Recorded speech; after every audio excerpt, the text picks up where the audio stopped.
Ce que moi, les gens me disent dans le porte, c'est on peut pas continuer comme ça. Montréal, c'est notre ville, ça n'a jamais été comme ça.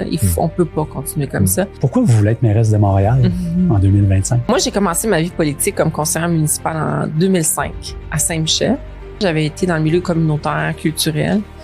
Et j'avais fait beaucoup de choses en 4 ans quand j'étais conseillère municipale. Puis c'est là que tu te rends compte à quel point la gouvernement municipal peut faire beaucoup de choses. Et je suis partie, j'ai été ministre du Tourisme, ministre du Développement économique, j'ai voyagé partout. Puis à chaque fois que je revenais à Montréal, je trouvais que Montréal était devenue un peu repliée sur elle-même, un peu silencieuse, quand d'autres villes à travers le Canada parlent haut et fort sur beaucoup de choses.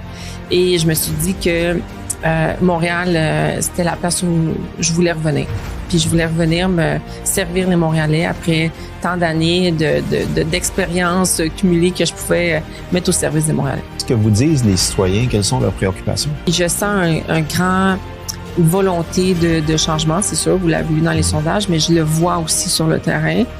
Puis les gens, ils veulent juste être écoutés. Moi, ce que je sens des Montréalais, c'est de dire, nous, on se sent pas écoutés. Il y a vraiment un besoin de dire, est-ce que ma perspective à moi, est-ce qu'elle compte? Est-ce que Montréal est mieux qu'il y a 8 ans? Puis la réponse que j'ai quand je vois les gens, c'est pas nécessairement, mais pas pour les mêmes raisons. Chaque citoyen a une raison différente. Puis c'est ça qui fait que tu te retrouves avec 6 chantiers importants parce que pour plusieurs personnes, la réponse n'est pas la même. Mais au bout du compte, les dominateurs communs, c'est qu'on peut pas continuer comme ça. Soraya, merci beaucoup. Merci. On vous souhaite une bonne fin de campagne. Merci beaucoup. Merci à vous deux.